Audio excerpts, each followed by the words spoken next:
Putol-putol na katawan ng babae ang natagpuan sa washing machine at maleta sa isang bahay sa Pampanga.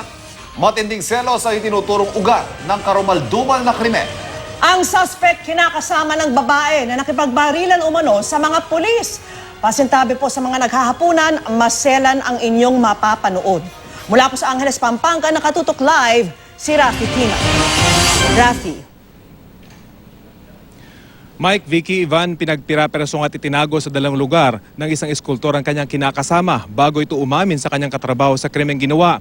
Hinala ng mga pulis kahapon ng umaga nangyari ang krimen bago rin nila nadiskubre ang katawan kagabi.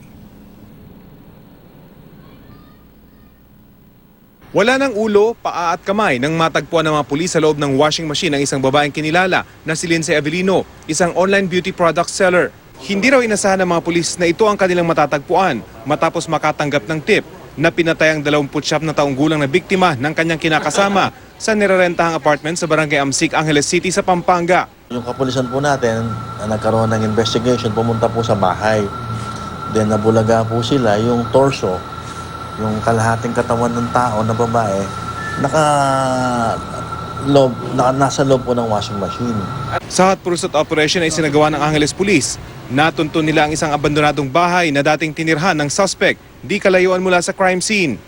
Nakipagbarilan umano ang suspect na kinilalang si Eduardo Pasion, 40 taong gulang.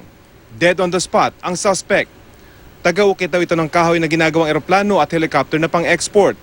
Sa loob ng bahay, nakita ang maletang ito. Sa loob, naroon ang isang sako kung saan nakita ang ulo, 2 paa at 2 kamay ng biktima.